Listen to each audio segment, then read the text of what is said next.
I'm joined by Kartika, the District Child Protection Officer, Wayanad. Ma'am, can you just tell us എന്താണ് plans ഇപ്പം ഈ ഒരു ഇപ്പൊ ഇങ്ങനെ ഒരു ദുരന്തം ഉണ്ടായപ്പോ കുട്ടികളെയൊക്കെ സംരക്ഷിക്കാനായിട്ടും അവർക്കുണ്ടാകുന്ന എന്തൊക്കെ പ്രശ്നങ്ങൾ നേരിടാനായിട്ടുള്ള നമ്മളുടെ തയ്യാറെടുപ്പുകൾ എങ്ങനെയാണ്? ഇപ്പൊ തന്നെ നമ്മുടെ കേരളത്തിൽ കണ്ടിട്ടുള്ള ഏറ്റവും വലിയൊരു ദുരന്തമാണല്ലോ. അപ്പൊ നമ്മൾ ഫസ്റ്റ് ആയിട്ട് ചെയ്തിരിക്കുന്നത്, നമുക്ക് ഒരു 54 സൈക്കോ സോഷ്യൽ കൗൺസിലേഴ്സ് ഉണ്ട്. നമ്മൾ കുട്ടികളുടെ മെന്റൽ ഹെൽത്ത് ആണ് നമ്മളിപ്പോൾ ഡീൽ ചെയ്യുന്നത്. അപ്പൊ ഫസ്റ്റ് നമ്മളൊരു സൈക്കോളജിക്കൽ ഫസ്റ്റ് എയ്ഡ് കൊടുക്കുക എന്നുള്ളതാണ് നമുക്ക് ചെയ്യാൻ പറ്റുന്നത്. അതിന് നമ്മളിപ്പോൾ നിംഹാൻസിലെ പ്രൊഫഷണൽസ്, ഡിസാസ്റ്റർ മാനേജ്മെന്റിന്റെ ഹെഡ് ആയിട്ടുള്ള ആളുകളുമായിട്ട് ഇവർക്ക് പിന്നെ ഇത് നടന്ന അന്ന് തന്നെ കൗൺസിലേഴ്സിന് ഒരു ഓറിയന്റേഷൻ കൊടുത്തു. പിന്നെ അവരെ എല്ലാ ലാൻഡ് സ്ലൈഡ്സ് നടന്ന സ്ഥലത്തെ ആളുകളെ റെസ്ക്യൂ ചെയ്ത് പാർപ്പിക്കുന്ന ക്യാമ്പുകളിലേക്കാണ് ഇപ്പം കൗൺസിലേഴ്സിനെ ഡിപ്ലോയ് ചെയ്തിരിക്കുന്നത്. നമ്മളിപ്പം ഡേ നൈറ്റ് കൗൺസിലേഴ്സിന്റെ ഒരു സാന്നിധ്യം ഉറപ്പുവരുത്തിയിട്ടുണ്ട്. നമുക്ക് ഇന്നലെ രാത്രി തന്നെ ആളുകൾ വന്നപ്പോൾ കൗൺസിലേഴ്സിന്റെ ഡിമാൻഡ് വന്നിരുന്നു. അപ്പോൾ അവിടെ ആളുകൾ അവൈലബിൾ ആവുക എന്നുള്ളതാണ് നമ്മൾ ആദ്യമായിട്ട് ചെയ്യുന്നത്. നമുക്കിപ്പോൾ ഒരു കൗൺസിലിംഗ് പ്രോസസ് ഒന്നും ചെയ്യാൻ പറ്റുന്ന ഒരു സാഹചര്യമില്ല. പക്ഷേ ലിസണിങ് ടു ദം, അതാണ് നമുക്ക് ഏറ്റവും. ഇപ്പോൾ കുട്ടികൾ ഒരു ഭീകരമായ ഒരു സാഹചര്യം കണ്ട കുട്ടികളാണ്. അപ്പോൾ അവർക്കത് ലെറ്റ് ഔട്ട് ചെയ്താൽ മാത്രമേ അവർക്കൊരു വെന്റിലേഷൻ ഉള്ള ഒരു സാധ്യത കൊടുക്കുക എന്നുള്ളതാണ് നമ്മളിപ്പോൾ ചെയ്യുന്നത്.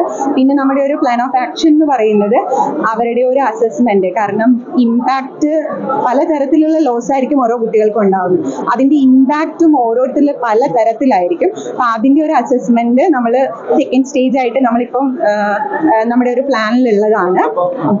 ഇതിപ്പം എല്ലാ റിലീഫ് ക്യാമ്പ്സിലും ഉണ്ടോ അതോ എങ്ങനെയാണ് കാര്യങ്ങൾ? നമ്മൾ ഇത് മെയിൻ ആയിട്ട് നമ്മൾ ഫോക്കസ് ചെയ്യുന്ന ലാൻഡ് സ്ലൈഡ്സ്. ഇപ്പൊ നമുക്ക് ഫ്ലഡ് റിലീഫ് ക്യാമ്പ്സും ഉണ്ട്. ലാൻഡ് സ്ലൈഡ് ക്യാമ്പ്സിലാണ് നമ്മൾ ഇതിപ്പോ ഡിപ്ലോയ് ചെയ്തിരിക്കുന്നത്. അതിൽ തന്നെ ഇപ്പൊ സെക്കൻഡ് പ്ലാൻ ആണ് ഞാൻ ഈ പറഞ്ഞ കുട്ടികളുടെ അസസ്മെന്റ് എന്ന് പറയുന്നത്. അത് കഴിയുമ്പോൾ അവരുടെ പിന്നെ നമുക്ക് ഒരു നോർമലൈസേഷൻ പ്രോസസ്സിലേക്ക് കൊണ്ടുവരണം. അപ്പൊ അത് കുറച്ച് സമയം എടുക്കുന്ന ഒരു കാര്യം തന്നെയാണ്. ഇങ്ങനത്തെ ഉള്ളൊരു ബിഗ് ഒരു പ്രോസസ് എടുക്കുമ്പോൾ എന്തൊക്കെയായിരിക്കും ചാലഞ്ചസ് എന്ന് പറയാൻ സാധ്യതയുള്ളത്? നമുക്ക് ചലഞ്ചസ് എന്ന് പറയുന്ന കുട്ടികളൊക്കെ ഇപ്പൊ നമ്മൾ ഈ രക്ഷാപ്രവർത്തനത്തിൽ ഏർപ്പെട്ടിരിക്കുന്ന ആളുകൾക്ക് പോലും അവിടെ ഇടപെടാൻ കഴിയാത്ത തരത്തിൽ നമ്മൾ പാനിക് ആവുന്ന ഒരു സിറ്റുവേഷൻ ആണ്. അപ്പൊ ആ ഒരു പാനിക് സിറ്റുവേഷനിലാണ് കുട്ടികളും അതുപോലെ അവരുടെ രക്ഷിതാക്കളും ബന്ധുക്കളും ഒക്കെ ഉള്ളത്. അപ്പൊ അത് തരണം ചെയ്യുക എന്ന് പറയുന്നത് കുറച്ച് പ്രയാസമാണ്. അതാണ് നമ്മൾ നേരിടുന്ന ഏറ്റവും വെല്ലുവിളി.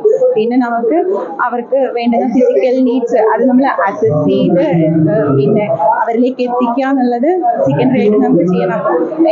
നമുക്ക് ആളുകളെ നമ്മൾ ഐഡന്റിഫൈ ചെയ്തുകൊണ്ടിരിക്കുന്നുള്ളൂ. അപ്പൊ ട്രോമ സ്റ്റേജസിലേക്ക് ആളുകൾ ഇങ്ങനെ വന്നുകൊണ്ടിരിക്കുന്നുള്ളൂ. മിസ്സിംഗ് എന്നുള്ള ആളുകളെ മരണത്തിലേക്ക് ആ ഒരു സ്റ്റേജിലേക്ക് എത്തുന്നതേ ഉള്ളൂ.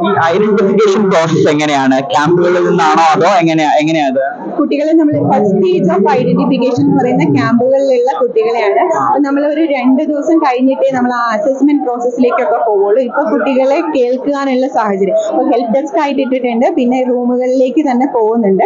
അപ്പൊ പിന്നെ ഒരു 3-4 ദിവസം കഴിഞ്ഞാൽ നമ്മൾ ഇവർക്കൊരു ആക്ടിവിറ്റി കോർണർ സെറ്റ് ചെയ്യണം എന്ന് വിചാരിക്കുന്നുണ്ട്. കാരണം കുട്ടികൾ പെട്ടെന്ന് അവർ ഡിസ്ട്രാക്റ്റഡ് ആവും. അപ്പൊ നമ്മൾ വേറെ ഒരു ആക്ടിവിറ്റിയിൽ അവരെ ഇൻവോൾവ് ചെയ്യിപ്പിച്ചാൽ അവർക്ക് കുറച്ചും കൂടി ഒരു റിലാക്സേഷൻ കിട്ടും, ഒരു റിലീഫ് കിട്ടും. അപ്പൊ അങ്ങനെ ഒരു ഇതും കൂടെ നമ്മൾ ചെയ്യാനായിട്ട് ശ്രമിക്കുന്നുണ്ട്.